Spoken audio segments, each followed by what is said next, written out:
welcome to Season 2, Episode 50 of One Man's Opinion. Today I am reviewing the new play, Becky Nurse of Salem, written by Sarah Ruhl and directed by Rebecca Taichman, currently running off-Broadway at the Lincoln Center at the Mitzi E. Newhouse.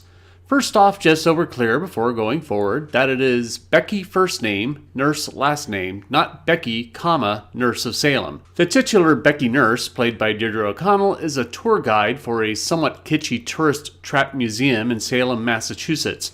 She says she is the descendant of Rebecca Nurse of the Salem witchcraft trials.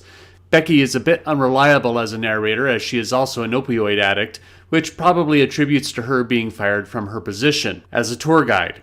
In order to find some direction in life, Becky visits an actual witch, played by Buckley, who helps her bring her teenage daughter Gail, played by Alicia Crowder, home from a psych ward, helps her start a relationship with her bartender and longtime crush Bob, played by Bernard White, and get some form of comeuppance on her former boss Shelby, played by Benko. What transpires is a comical and sometimes deeply moving journey as Becky faces her own crucible, as Gail is not ready for release from the hospital, Bob is married, and Becky breaks the law to get back at Shelby. Worst of all, she has a specter on her shoulder the entire time of her addiction, which is represented allegorically through her family lineage and the reputation of her family legacy as being witches.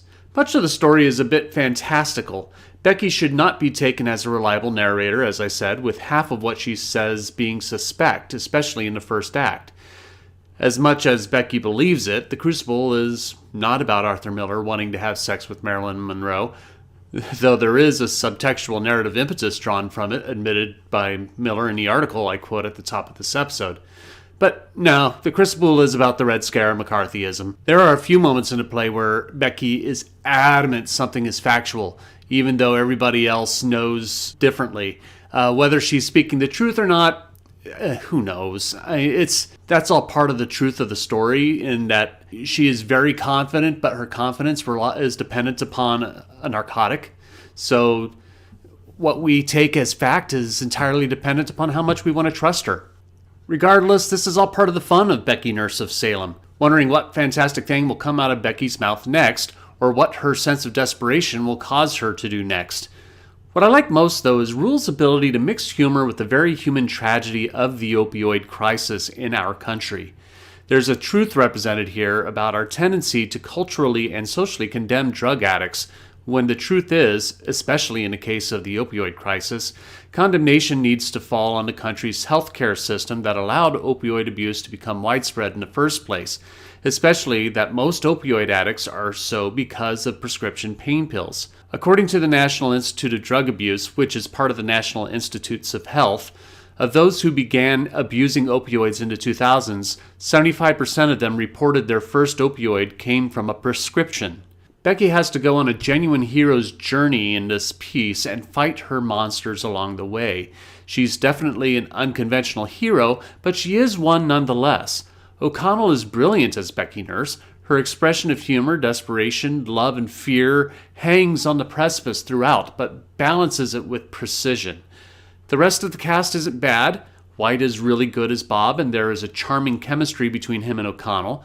Buckley takes a role that could easily be over-the-top silly and tempers it with a more subdued, silly spiritualist, which I liked. Crowder, though, and Julian Sanchez, who plays her boyfriend Stan, are a bit hit and miss. Crowder's first scene when Gail comes home runs a bit too hot, too fast. She could have pulled back a bit at first before ratcheting it up to 10.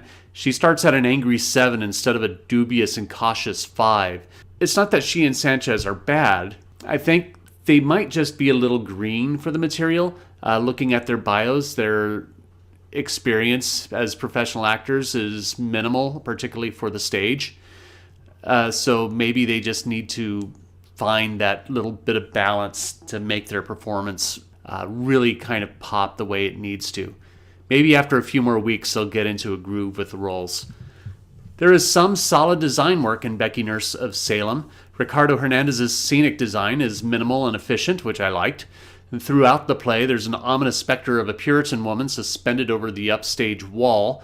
On the far stage left, there's a giant black wing, which doesn't really come into any practical use in the play. Stan has a tattoo that matches it. but if it is intended to be metaphorical with the imagery of birds in the crucible in its own way, it doesn't read all that clear. If Stan is supposed to be an omen, good or bad, the connection to the wing doesn't register too much either, aside from a few passing lines which could also just be Becky's opioid paranoia. The bird imagery in Tal Yarden's projection, though, did read clear in its symbolic purpose, which I won't spoil because it is kind of a beautiful moment. I overall enjoyed Becky Nurse of Salem. Taichman and Ruhl have created an overall excellent piece with a poignant contemporary message connecting it to a classic piece of theater and a moment in history that we always seem to keep repeating. But I am only one man's opinion, so be sure to leave yours in the comments below. If you want to see Becky Nurse of Salem, I'll leave a link in the description. You can support my channel by liking, sharing, and subscribing, and click the notification bell to be alerted to future reviews. My next review will be the Broadway production of Ohio State Murders. So thank you very much for watching, and I will see you at the theater.